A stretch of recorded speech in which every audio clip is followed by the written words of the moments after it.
welcome to Take Center Stage and Own It with Marisa. I am so excited to be with you here today. And of course, I am Marisa. I am your host. I'm the CEO and editor in chief of Own It Magazine and Publishing Company. And I am so excited to have with me, taking center stage and owning it, is Jacqueline Lulu Brown. Come on, Jacqueline, in the house, in the house, in the house. You looking Hi mighty beautiful, refreshed, in that thank light blue. thank That suit is you. humming, sis. Thank you so much. And thank you for having You me are. today. Oh, absolutely. It's always a pleasure and a treasure to have you. And we're going to kind of dive in because we've been going at this. We have a couple of sessions. So, those of you who are just chiming into the day's live, by all means, you got to check out the ones that we've done. And there's like, I think, two or three of them that we've done already prior to. We tapped into burnout, we talked about political savvy. And today we're going to be talking about jealousy and Mm. how part of that burnout is is you being competitive and comparing, and when you don't get you don't see yourself achieving what somebody else is achieving, comparing yourself, trying to strive, and whether it's fully conscious or Mm. unconscious, whether it's a full throttle campaign of I want to have what she has, or looking at the grass greener on the other side, or it's just subtle. It is still eating away at your energy. Am I right or am I wrong? You are 100% And I think, right. And I yeah, I'm love going to what say this. Mhm. The reason why I say, am I right or am I wrong, is Mhm. I know I'm right. I know I'm right. So it's not questioning whether I'm right. I'm just giving I'm allowing the opportunity for another perspective or spin on it. Mhm. So that's when I digress and say, am I right or am I wrong? And I pun it. I love it. I Mhm. love it. So I want to kind of sort of separate the types of environment where we see a lot of the jealousy and competitive, I got to keep up. It's not good, healthy competitiveness where, I mean, if you're in a race, a relay race, obviously you want to win the race. If you are an athlete, you want to be the best. But then there is, do you know how to understand what environment you're in and what you're doing, and where that competition spirit, that competitive spirit is not necessary? Because sometimes we're in an environment where we're all winners, and when you're in an environment where everyone wins, there's no need for the jealousy. But let me get a little raw here and really just take it to the mat. I never experienced the jealousy, the looking at somebody out of the side of your eye, and let me get to this before the other person does. Let me make sure I have the one up. I did not experience that until I moved into my own business, until I moved into from entrepreneurship to now I'm a serialpreneur. But it was not in corporate America where I experienced that, not openly. In corporate America, when people tend to be jealous, you don't really see it. It's not right out in Mm-mm. your face. And the actions, and we talked in the last segment about political savviness. Well, in corporate America, people are politically savvy enough that if they are jealous, they know how to hide it. They know how to navigate and move around, Right. even though it may be something that's there. You're not going to see the behavior, the actions, and they even are really great with making sure that everybody shows up to the meeting with a poker face. Everybody got that, okay, I got the poker face. Everything is good. It wasn't until I moved out of that arena that I started seeing, and I'm going to say, the nasty jealousy between women in business. I saw that Mm. when I became an owner of my own business. And it was very disturbing. And so it is something that is near and dear to my heart to teach on, because the root of jealousy is everything from insecurity, not knowing who you are, putting on a mask and making out like I know who I am, I know my worth. And, we can regurgitate these words all the time, but your actions don't display that. And so Right. I kind of go deep into that so that women come, whether it's whatever program, whether they're in a 1 year program with me, whether they're at a retreat, I like to cover that, because there are those of us that are in our own businesses as well as ministry. Believe it or not, leaders in ministry, I see this jealousy among women leaders and women ministers. And like I said, it's ugly. It is an ugly, ugly thing. For those that are, our faith-based sisters out there, they know that scripture speaks about jealousy, and it speaks about it being evil. It's as evil as witchcraft. And so when Mm. something is described to you in that way, we want to stay away from these jealous spirits.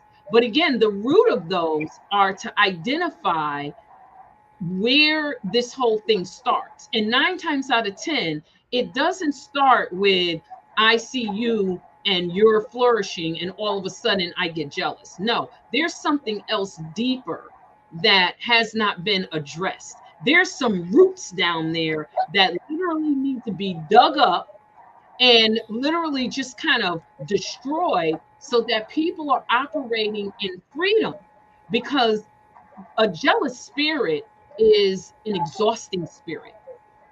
It's a energy stealer. And when you're operating in jealousy, especially jealousy that you're lying to yourself, you can't even admit that you're jealous. Now, I might not admit to you, but when we're capable of saying, okay, I'm wrong about that, or we're capable of, going into our own self and saying, you know what, you really shouldn't have thought that. You really shouldn't feel that way or think that way. That is our reasoning with ourselves. But then there's that part where we literally lie to ourselves. We tell ourselves that we don't have a particular feeling, or we are not experiencing a particular emotion when we are. And one of the things that jealousy, whether it's corporate, whether it's small, medium business, not for profit, ministry, community advocacy, I don't care where it shows up, it hinders us from making the progress that we need to make, whether we want to admit it or not. 1 minute. Wow, that's so. I'm going to take us on an internal place where the reason we could get jealous of someone else is not being content and satisfied within ourselves. Ooh. And yeah, it's not, that's why you are jealous. You're not Hmm. happy with what you have yourself. You don't Right. even understand your own self worth and value. You don't, it's one thing to, jealousy is natural as an instinct and in Hmm. an instance, right? So we Hmm. all look, oh, Lulu, that's a bad jacket. I like that. In that moment of liking something, you feel a low level intensity of jealousy. She has that and I don't, right? However, when you regulate, so your emotions go through a process, and we don't talk about that. That's the complexity of things, right?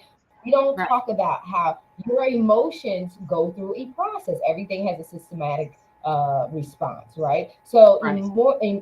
I can see you and like, Dad, her hair looks good. Ooh.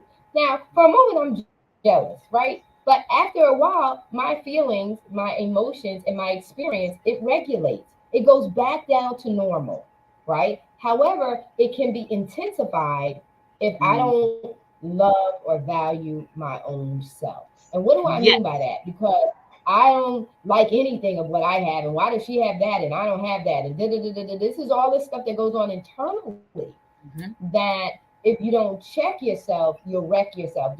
Jealousy is vicious, just like you said. It's very, very, it's borderline witchcraft, and it's Yes. borderline sorcery, where you can, if you don't check it, you can get into covetousness, where you're coveting.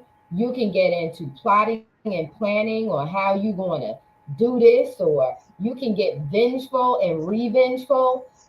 There's a lot of things that can spiral out of unchecked jealousy, Hmm. if you're not happy with yourself. And if you have a personality trait that has gimme, gimme, gimme, that everything belongs to me, they want Hmm. to say it's narcissistic. But I say sometimes people, it doesn't, everything is not narcissism. So if it's unchecked, you covet what Hmm. someone else has, and you want to go after what someone else has with strategy, right? And that's where we run the borderline, and that's how you're interrupting someone else's peace. You're disturbing them. That's an energy that people can feel, and they're Yes. wondering what it is this he feeling they're feeling is you. It's Exactly. you. Do you really want Exactly. to show up like that? Hmm. Do you really want to show up like that? Do you, jealousy is not pretty on people.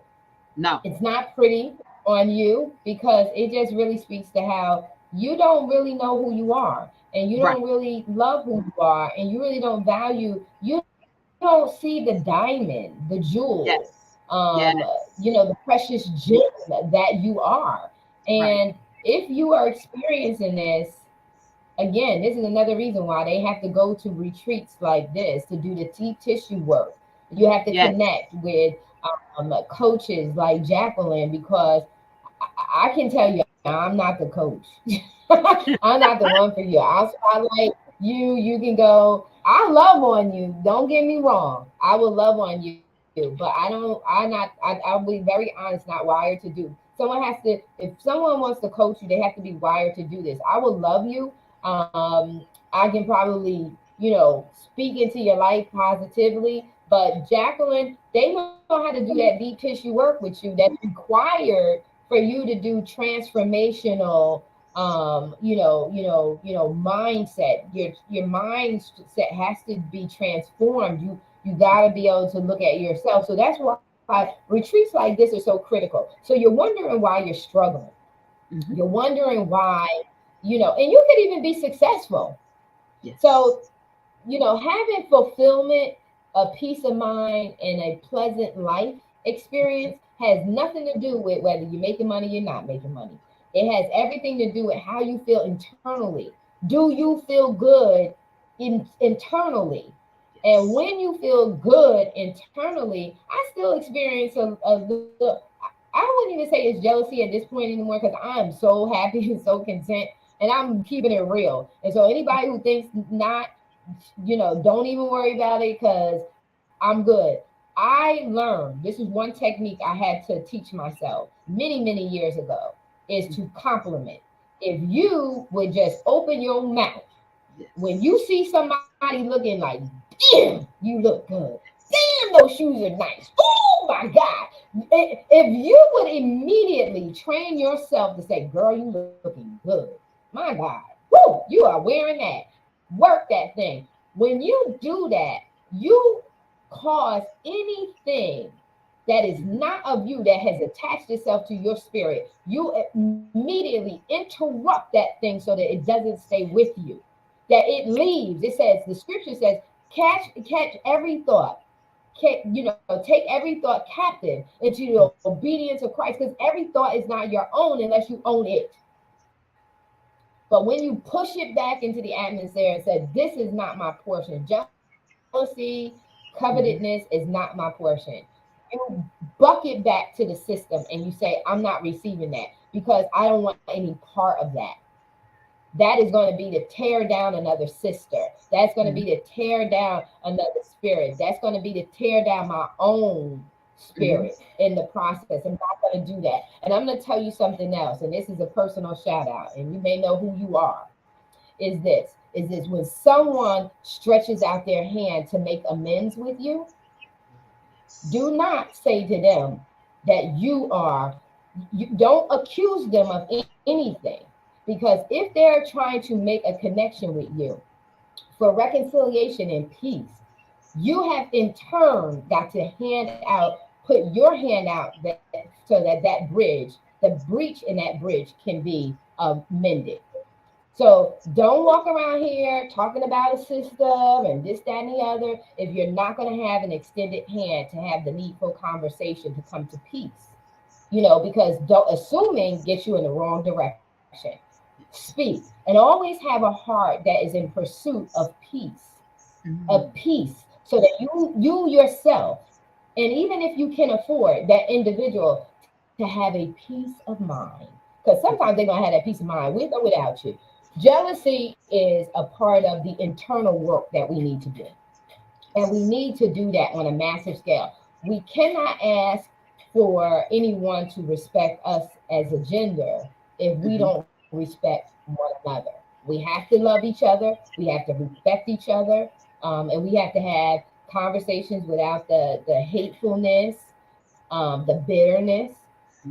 We got to have those conversations because we don't realize teamwork makes the dream work. Yes. We are better together than we Yes. are apart. We flourish. We Yes. feel good.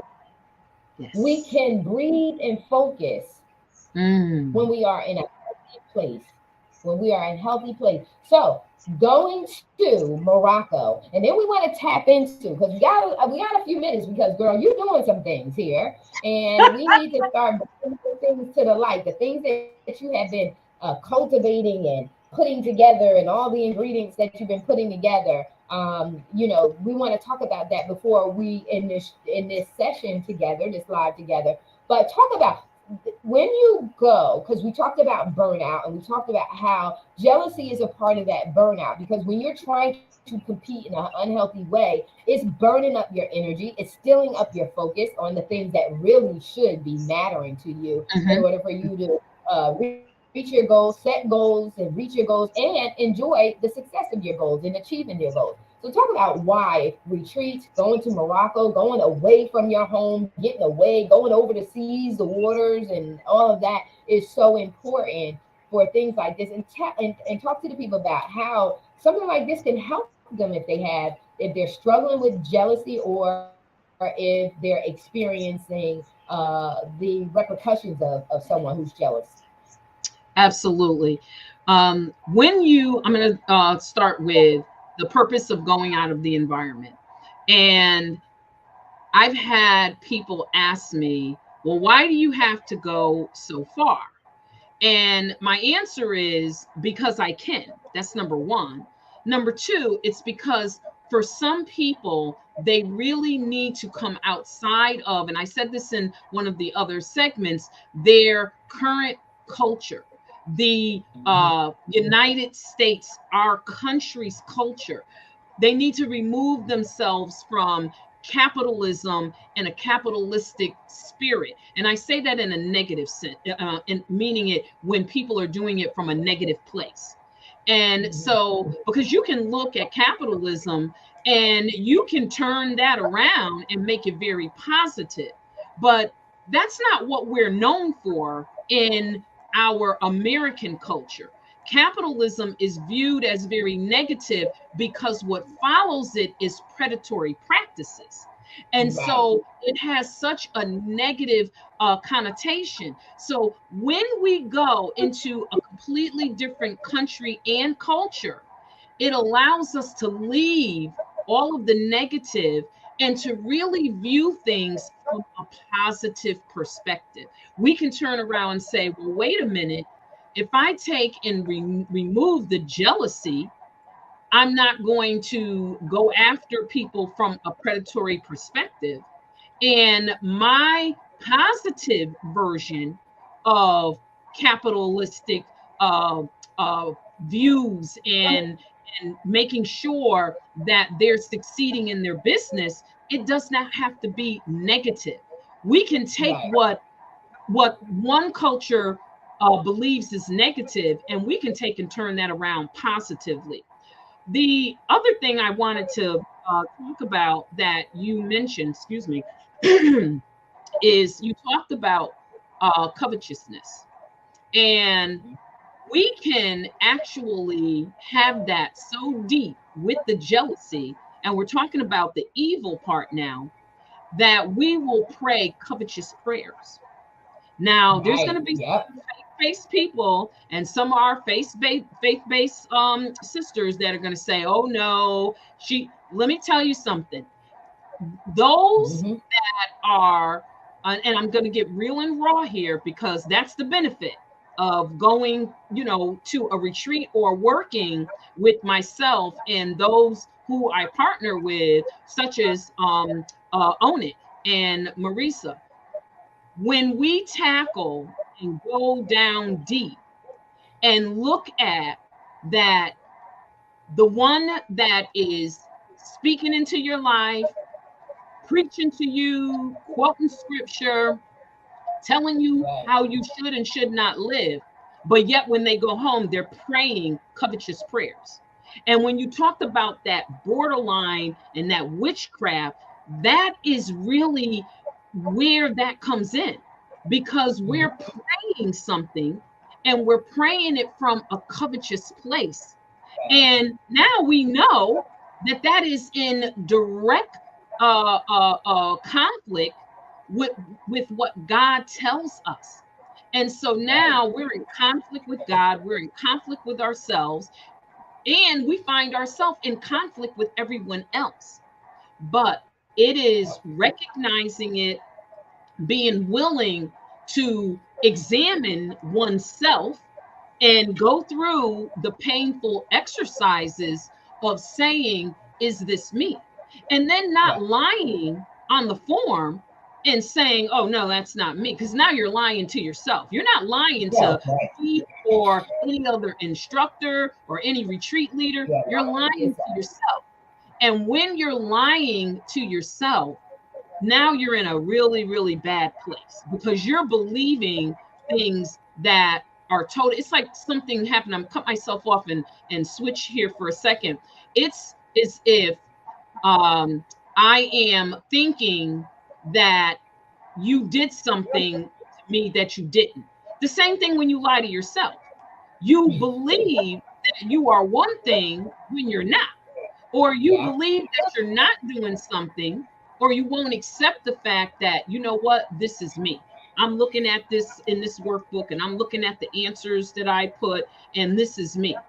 You're not willing to look at what dimension you're operating in.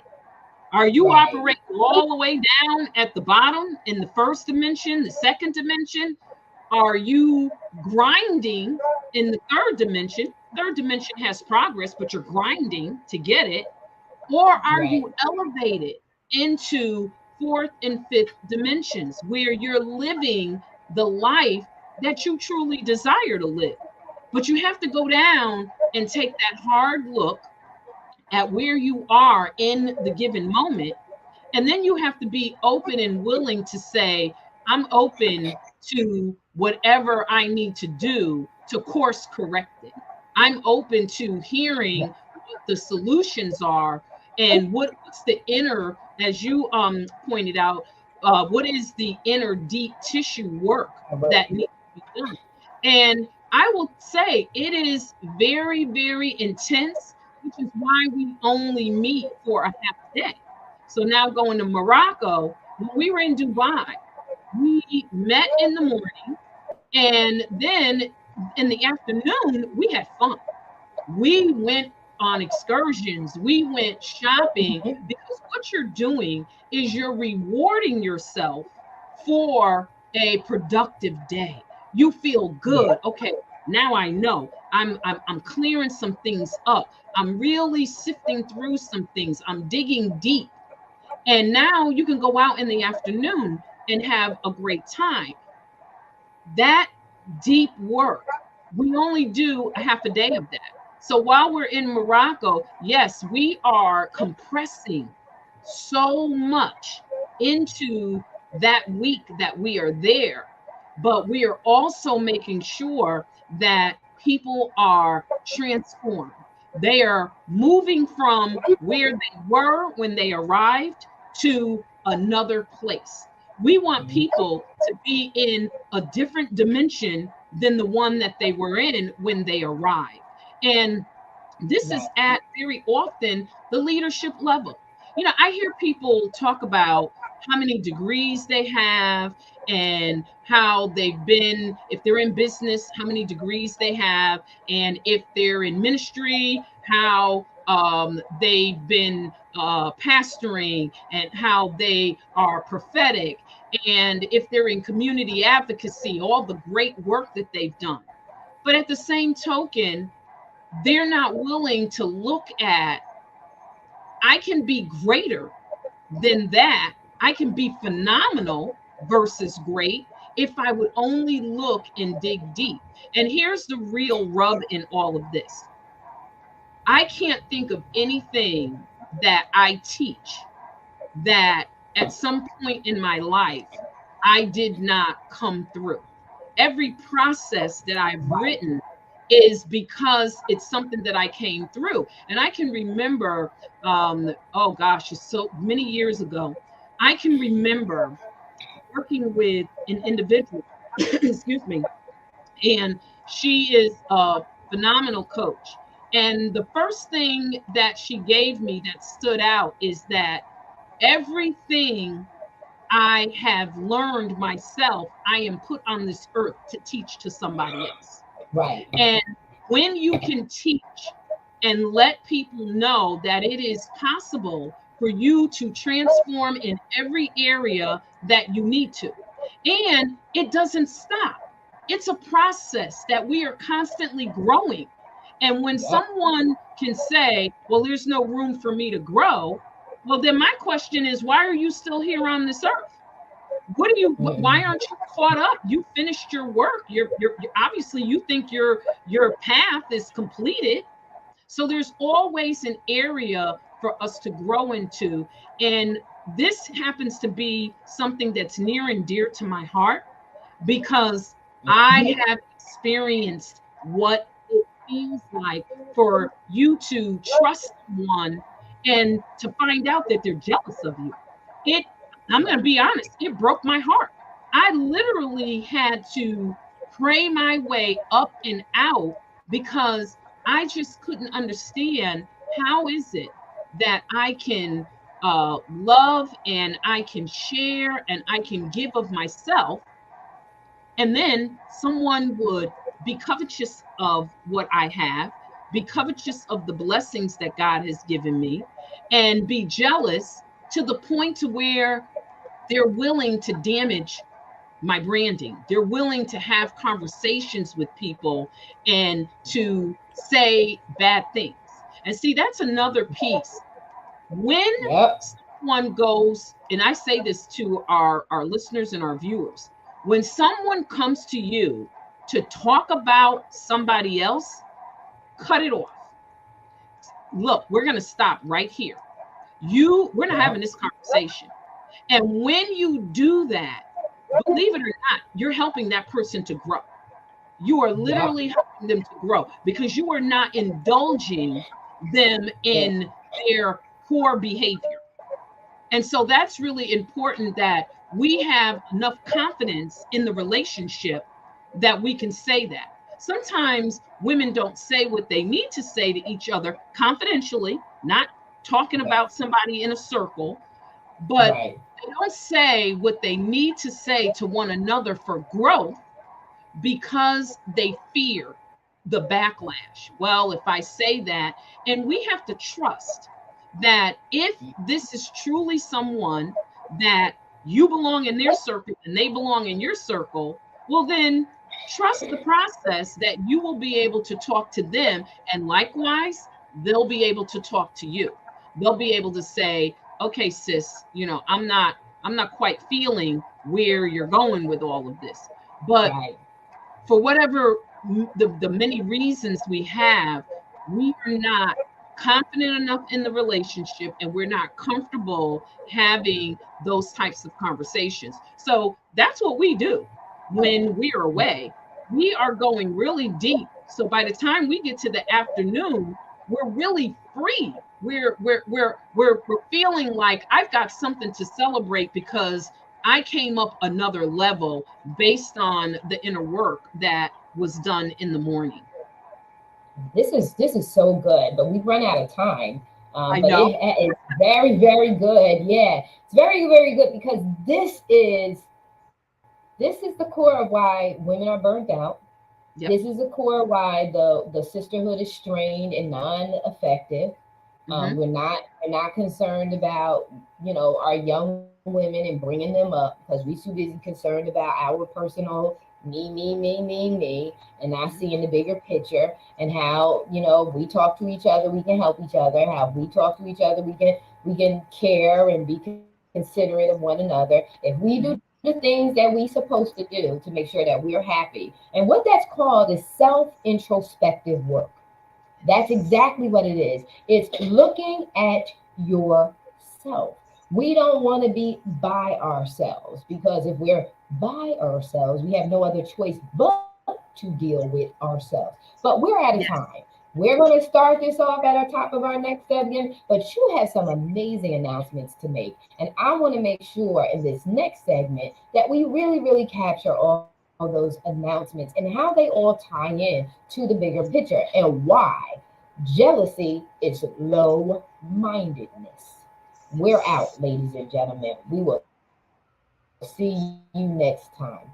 Take care. Make sure that if you want to get in touch with Jacqueline Lulu Brown, revolutionascensions.com. Connect with her on all social media platforms. We're out. Oh, and then also make sure you plan your trip to Morocco, and I'll see you there. We'll see you there.